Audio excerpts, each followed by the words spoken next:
Kraft presents The Great Gildersleeve. Each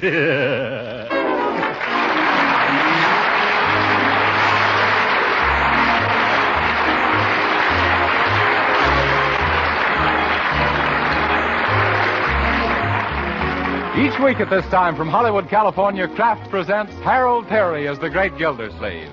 Written by Leonard L. Levinson.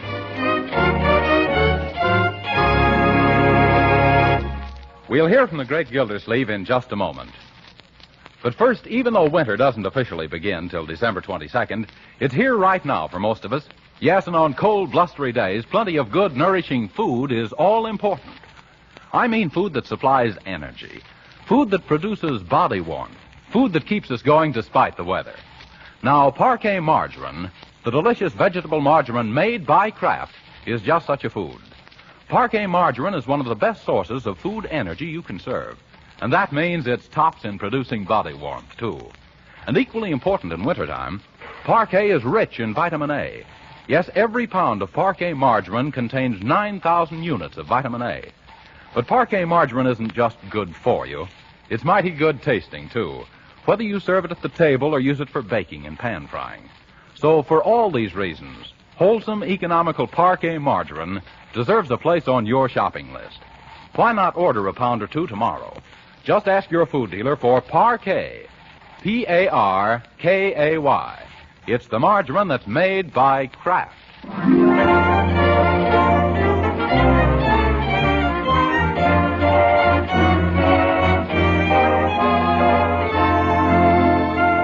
And now let's visit our friend, the Great Gildersleeve.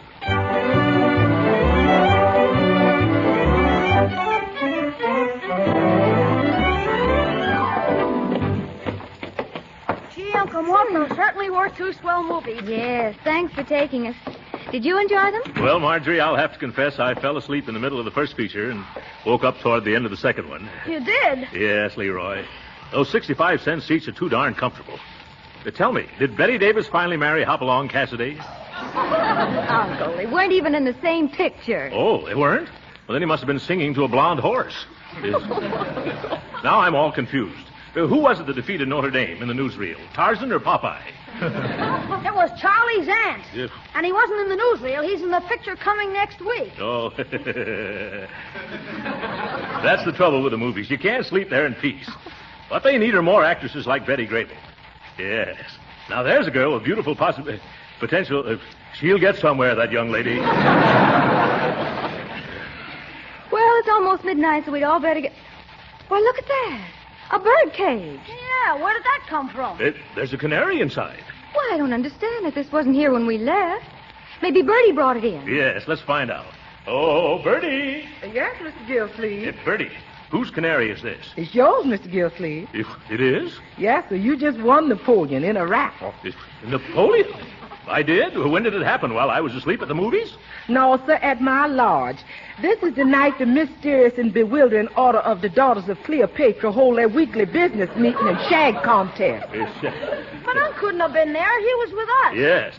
Well, your uncle bought a ticket on our big raffle. Oh, yes, now I remember. But I thought you said the drawing was for a beautiful big set of dishes. No, sir. The lodge is raising money to buy itself a set of dishes, but the prize they're giving away is a canary bird. Well, this is mighty nice to win on a 50-cent chance. First time I've won a prize since I wore my woolen underwear to that rumba contest. Uncle. I'd like to thank whoever it was that drew out the lucky number, Bertie. Well, it just so happens that the drawing was done by the grand exhausted ruler of the pyramids. Yeah. And it also just so happens that happens to be me.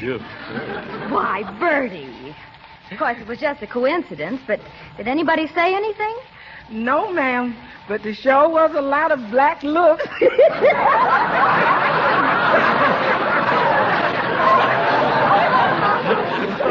I guess they were. Say, this Napoleon's a pretty feisty little bird. Will he sing? Of course he will. Only the man we brought him from says that in 2-3 days he's got to get customized to his new surroundings, and after that he'll sing just like this here Eddie Nelson. Eddie Nelson? Oh, I see, yes. Well, it's time for all of us to get to bed. You better find a cloth someplace, Bertie, and drape Napoleon for the night. Oh, we don't have to do that, Mr. Gildersleeve. This is a special, newfangled kind of cage. Look. Well, imagine that. A bird cage with Venetian blinds. When the daughters of Cleopatra do something, they don't mess around by halves. That reminds me of something I kind of hate to bring up. What's that, Bertie? Well, speaking of halves, you never did pay me them 4 bits you owed me for that raffle ticket. Oh, yes.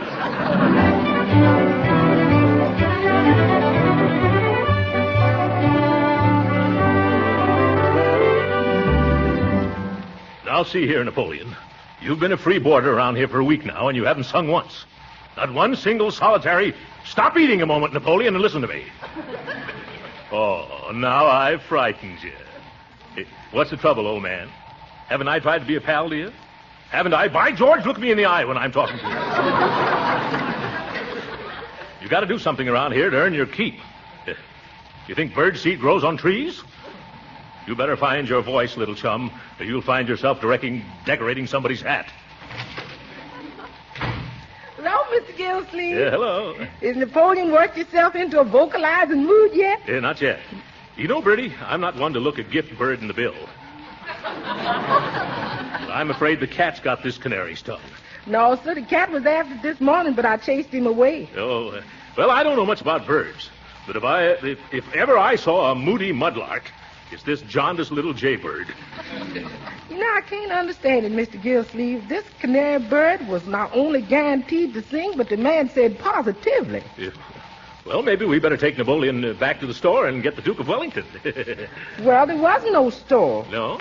You know, we bought that dicky bird off of a man that was selling them off the back of a truck. Well, but if he guaranteed him, he must have some permanent address. Well, he said something about if everything wasn't completely satisfactory to write him in care of the Canary Islands. Yeah. Only he didn't say which island. Oh, well, I suspect he was selling hot canaries, only this one is not so hot. Good evening, Uncle Mort. Oh, good evening. Oh, is Napoleon still sulking? Well, I can't tell from the expression on his face. The only expression he's got. What do you think, Bertie? I don't know nothing about canary birds. The only birds I've ever associated with is chickens. Yep. And even then only to the extent of southern frying them, you know. Yes. Well, we may turn Napoleon into chicken a la king yet. Hiya, folks. Huh? Is that dumb bird still dumb? Yes, Leroy. We better get some advice from an expert. I think I'll go to a pet store or an aviary. Oh, you better try a pet store, Uncle Mort. Those aviaries are too busy these days with defense work. Oh, Leroy, an aviary isn't a place where they work on aviation. Well, I know. It's a place where birds of a lot of different feathers all flock together. Say, Unc, why don't you come down to the library with me? I gotta take a book back, and you can find out a lot of things about canaries there. That's an excellent idea. The bird stores are probably all closed, and this way I can get the information I want tonight. Okay, but I can tell you one thing about that bird right now. What's that? He's no stool pigeon. What do you mean, Leroy? He won't sing.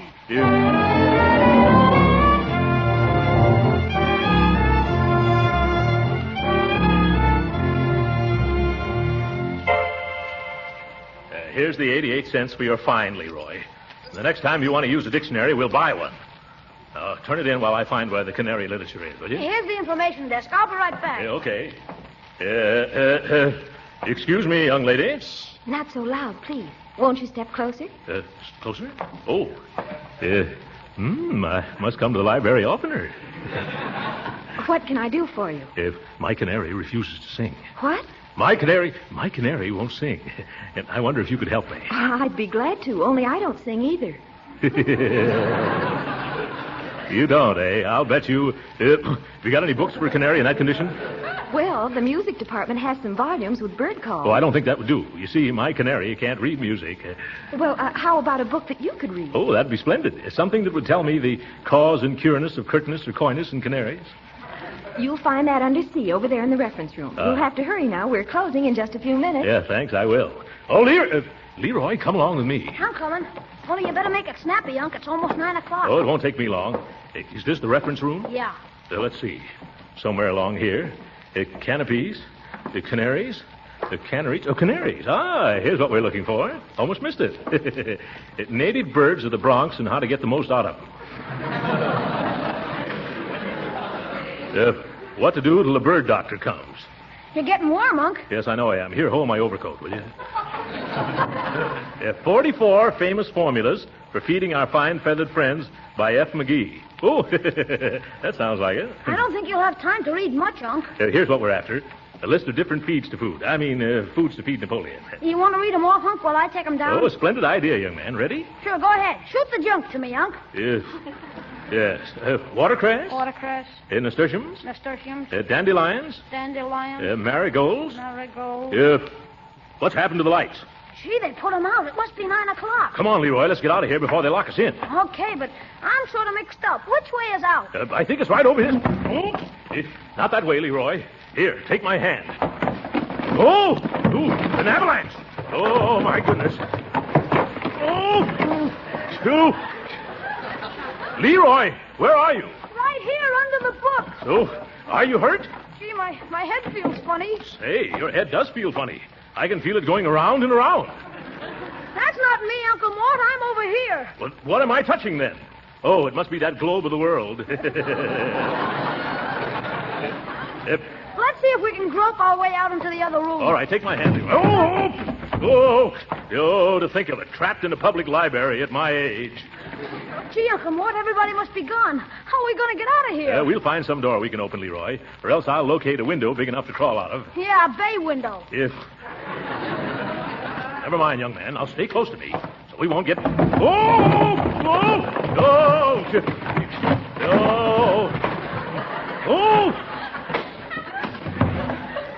Where are we now, Leroy? We're in the juvenile department now, Unc.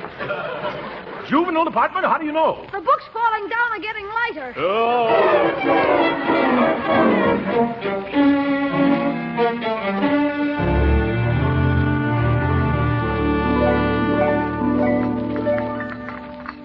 Good morning, Uncle Mort. Good morning, Leroy. Good morning. My, but you two look pale and tired. You shouldn't stay out so late nights. What kept you up so long? Well, it was like this, You Mort. better eat your breakfast, Leroy. Oh, yes. Say, did you see the morning paper? There's the most mysterious story. Listen. Prowlers turn library topsy-turvy. Excuse me, my coffee went down the wrong way. Oh, gee, Unc, we're sunk. Quiet, Leroy. Let your sister read the morning paper. What else does it say, Marjorie? Oh, finding the door of the Summerfield Public Library open at 2 a.m. this morning, Patrolman Elmo Dunkel entered and discovered a scene of unparalleled confusion. Well, I wonder what that could have been. Gee, don't you know? Thousands of books had been pushed from shelves, and the floor was, in some places, 4 feet deep in volume. That's an awful lie. I mean, awfully high, isn't it? It was estimated by city librarian Helen Hunt Schultz. Oh, yes, Miss Schultz, yeah. That the sorting and restacking of the books will require at least a week, during which the library will be closed. Boy, it's a good thing we got out. Our books last night. Shall I go on? Oh, yes. Very interesting, very interesting, yeah. Members of the detective squad who are investigating believe it to be the work of a gang known as the Laurel and Hardy Mob. Led by a large, fat man and his skinny little lieutenant. My, isn't it warm in here? The detectives discovered a clue in the form of a slip of paper reading, watercress, nasturtiums, dandelions. Eat your dandelions, Leroy. I'm really not terribly hungry. Yeah. Say, incidentally, weren't you two at the library last night? Why, yes, come to think of it, we were, yeah. Oh, I suppose you missed the fun. There was no fun while we were there. We were looking for information about canaries. Did you find anything? Oh, we stumbled across a few books. Say, maybe we should give Napoleon a bath, huh? Canaries are like people. They like to sing in the bathtub. Shall we put the cage under the shower? No, Leroy. Bertie, you fill a soup plate with some tepid water, eh? Yes, sir. And if it'll help, I'll put some of my personal bath salts in it. They got the loveliest fragrance called The Last Time I Saw Harlem.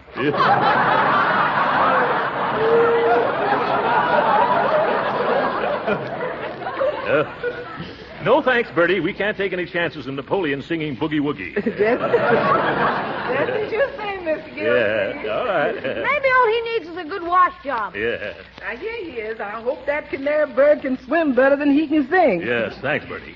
Now, you folks just go on with your breakfast. I'll handle this thing all by myself. The last time I saw Harlem. Good morning, Napoleon. Have a good night's rest? Yes. Now, I've got a nice bath all fixed up for you. That better make you sing, brother. Gee, Uncle Mort, what are we going to do now? Give this bird a ducky. No, I mean about the police and the library and stuff. Oh, don't worry, Leroy. They're not looking for us. They're after a couple of fellows who look like Laurel and Hardy. Oh, my goodness, they are looking for us. You see what I mean? Yes. Oh, let's not borrow trouble, Leroy. Let's forget the whole matter, huh? Say, I'm afraid this plate is too big to get into your cage, nappy old chappie. Shall I get a smaller dish? No, we'll leave it here just outside the cage and open the door. Yeah. There you are. Well, come on out, Napoleon. Nobody's going to bite you. Yeah, don't be bashful. Maybe you should prod him with your finger. Oh, that's an idea. Ow! He pecked me, the darn little dive bomber. I was afraid that'd happen. There, now he's going out. Yeah, come on, Napoleon. Make it snappy. We haven't got all... No, Napoleon. Stop flying around the room. There's your nice bath. Here. Look out, he's heading for a window. Window? Keep away, Uncle Mort. Shut the window. Go back, you ding-dong devil. Oh, my goodness, he's gone. Yeah, he sure flew the coop. Oh, come on, Leroy. Bring the cage. We got to catch Napoleon before he heads for Florida.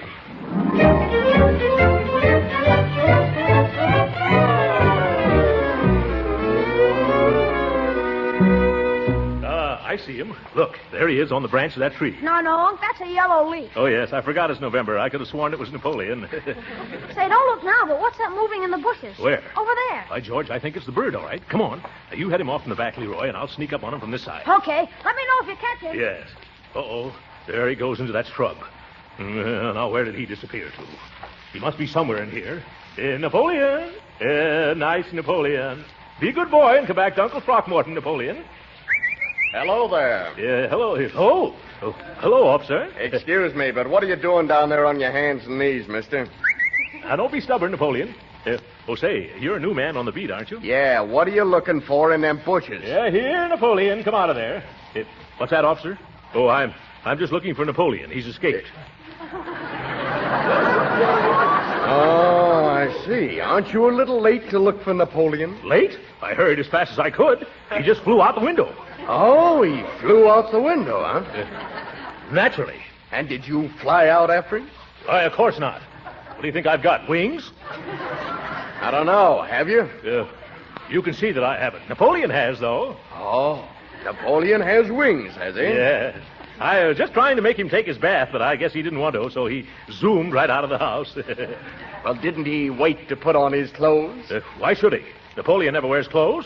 Here's Napoleon. Here, Napoleon. He doesn't, huh? No. I'm afraid he'll catch cold in nothing but his feathers. This is getting better by the minute. Say, are you sure you aren't Napoleon? No, see here, officer. Don't you stand there making jokes. If you want to be useful, come down here and help me find Napoleon. Here, Nappy. Here, Nappy. Here, Oh, fine. Huh? Hey, look, how small is this Napoleon you're looking for? Oh, he can't be over 4 inches high. 4 inches high. Okay, then 3 inches. I thought I just saw him. Look, about how long have you been seeing this Napoleon? Oh, ever since I won him on a raffle. You won him on a raffle? Yeah. Well, I have a report to fill out. Napoleon! You see, all this happened because Napoleon refuses to sing. You think it's on account of him being in a strange house? I don't know. Do you live there? Yes. Then it's a strange house. Now, look, mister, let's walk over to the station where it's nice and warm and quiet instead of squatting in these bushes waiting for Napoleon to come marching out. Say, what's wrong with you? What's wrong with me? Now, look here, mister. I hate to be the bearer of bad news, but Napoleon's been dead already for close to 120 years. Oh, I didn't mean that, Napoleon. Huh? The Napoleon I'm looking for is a bird. Yeah, well, he must be a cuckoo. Yeah. Now, look, are you coming along quietly, or do I have to... Not a sound. There he is. You see him? Here, Napoleon. Well, what do you know? It is a bird. Of course. Leroy, head him off. I am. Leroy, use your hat. Be careful you don't crush him. Nice, Bertie. Hop into your cage. There he goes in, Uncle Mort. I got him. You better take him in the house. Well, officer, you satisfied? Yeah, but it's lucky that Canary showed up when he did. Why? Well, I was ready to run you in as one of them screwballs that busted into the public library last night. That'd have been pretty silly, wouldn't it? Yes, it would.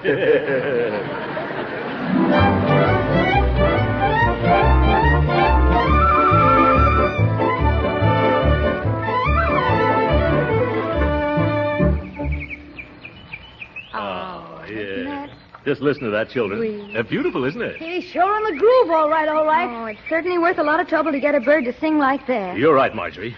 Let's ask the clerk what kind of bird seed she feeds this canary, and then buy some just like it for our Napoleon. Oh, miss, will you please come here?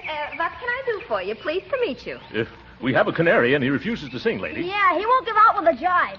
Leroy, he's not supposed to be a jitter bird. Yeah. Possibly the boy needs a change from diet.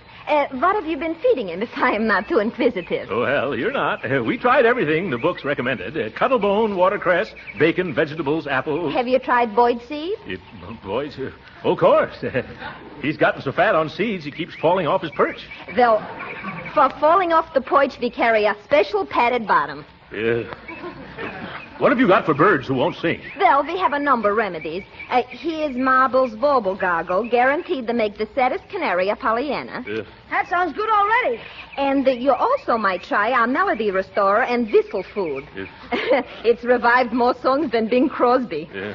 And this is a Positival Sure Cure, a bottle from Philharmonic Symphonic Tonic for chronic lack of harmonics. Which one would you care to try? Well, lady, we're in this thing so deep we might as well go the whole hog. Please, not in here. Oh, yeah. Well, we'll take all of them. Are you sure they'll work? Oh, any one of them would work. But if you put them all together, the boy will simply whistle you out of house and home. Oh, well, that's all we need to do then, eh? Oh, yes. But just to be on the safe side, you might try singing to him. Oh. But the idea is to get him to sing to us. That I understand. However, if you sing to him, it is only natural for him to show you how much better he can do. Oh, well, then we're all set. 3 different kinds of medicine and also singing. Now we can't fail, can we? Oh, no, not a chance under the sun. But you might take along this card just to be on the safe side. A card? What's this? Oh, Dr. D.J. Roller, bird physician. If everything else fails, let me put your birds in a twitter.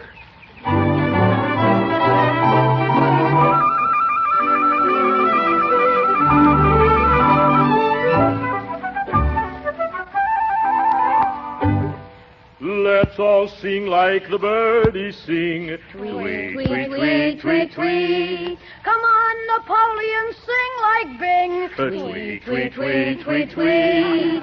If we warble, and so can you. 8 bars to the piece. Now, Napoleon, do. Or you'll meet Waterloo. Tweet, tweet, tweet, tweet, tweet.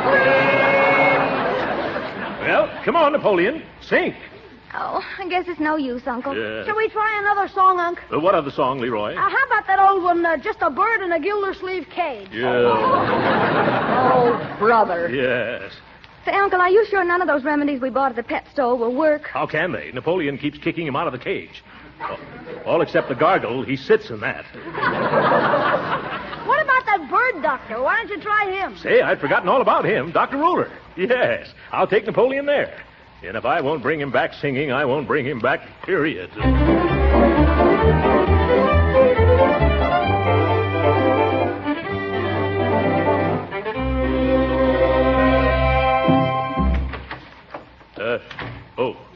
Excuse me. Is Dr. Roller in? Yes, we are waiting for him, too.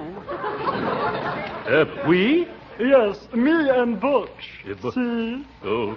Butch is a little Yorkshire cinnamon buff coffee. What kind have you? Oh, just a plain sawed-off yellow sulker.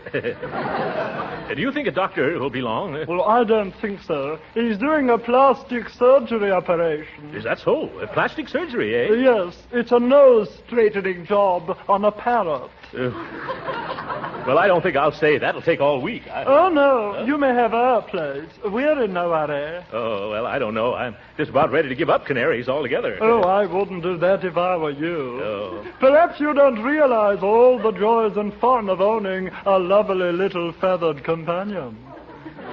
Do you have fun out of Butch? Oodle. Yeah. And I'll be very sorry to part with him tomorrow, too. Oh, is something coming between you? Oh, yes, my mother-in-law. Yes. She's coming back, you'll say. Butch is really hers, you'll say. Only she doesn't call him Butch. She calls him a fluffy ruffle. Well, that's too bad. About her coming back. Oh, yes. And just when I had him trained so nicely. Trained? Yes, Butch, you'll see, is a fighting canary. Oh, yeah. Now, don't say a word of this to my mother-in-law, but Butch has kicked the living daylights out of half the canaries on the north side of town. Oh, well, I never knew people matched canaries in battles. Oh, yes, indeed. Especially lonesome men that people leave canaries with when they go away someplace. It's a lot better than just sitting at home and listening to the darn thing singing, you know. I agree with you. But why are you bringing him in here? Well, sir, before my mother-in-law gets home, I'm having the doctor do a little work on him. You see, lately, he's developed something of a cauliflower beak. Oh, I think I understand. Patient, please. Go ahead, sir. Thank you very much. Well, here we are, Doctor. Just bring the cage in here, sir. Thank you. Oh, that's a nice bird you have there. What seems to be the trouble? Well, Doctor, it's something like this. Oh, excuse me. There's a $5 consultation fee in advance. Oh, well, isn't that a lot for such a little bird? Mister, the smaller the patient, the more difficult to treat. Yes. Hummingbirds are $15 and ostriches are $1.25. Oh. I see your point. Harder to hold. Well, here you are. Thanks. Now, once again, what seems to be the trouble? Well, it's very simple. This bird, our Napoleon, doesn't sing. Well, that's a common affliction. Especially in this particular species of bird. Yes, of course. Turn the cage around. Thank you. No question about it. That's it, all right. Knew it the minute I saw it. Well, for goodness sakes, tell me, what is it? Mister, as you should know and apparently don't, there are two separate and distinct kinds of canaries. There are? Yes. The one kind, happy, gay, carefree, singing practically all the time. Yeah. Then the other kind, sad, always worrying, busy and distracted, hardly ever letting out a peep. Well, this is all news to me. What are the names of these two different kinds of canaries? The kind that sings is called the male. The kind that doesn't sing is known as the female. Is that so? Yes. And this Napoleon you have here isn't a Napoleon at all. He's a Josephine. Oh!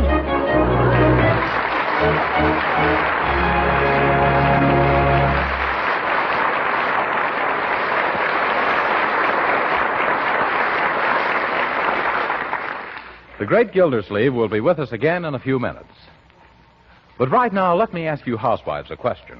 What is it that makes the difference between the meals prepared by a good cook and just an ordinary one? Well, in this man's opinion, it's flavor.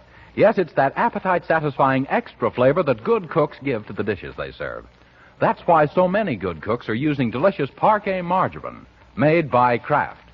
They've discovered, you see, this important point, that because Parque is so delicious for table use, it adds flavor in cooking, too. The extra flavor that makes the difference between a good and an ordinary cook. Yes, Parque margarine is a genuine flavor shortening for baking, not a bland, tasteless fat. Parque is a delicious seasoning for hot vegetables, too. And because Parque tastes so good itself, it makes pan-fried foods taste better. And it doesn't spatter or stick to the pan. Now, just because you'll be proud to serve Parque margarine at the table, don't think it's extravagant to use all you want in cooking. It isn't. Even though Parque is wholesome, nourishing, and perfectly delicious, it's so economical you'll be pleasantly surprised. So join the good cooks using Parque margarine and buy a pound or two tomorrow. Remember, it's Parque. P-A-R-K-A-Y.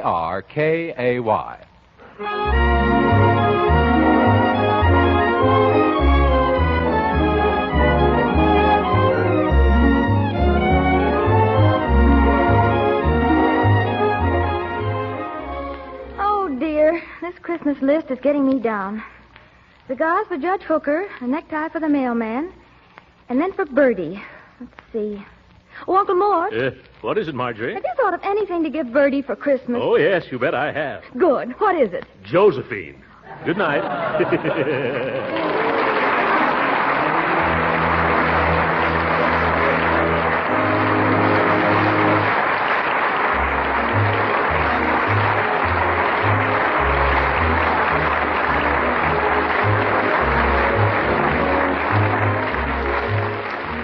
Original heard on this program was composed and conducted by William Randolph. This is Jim Bannon speaking for the Kraft Cheese Company and inviting you to be with us again next week at this same time for the further adventures of the Great Gildersleeve. This is the National Broadcasting Company.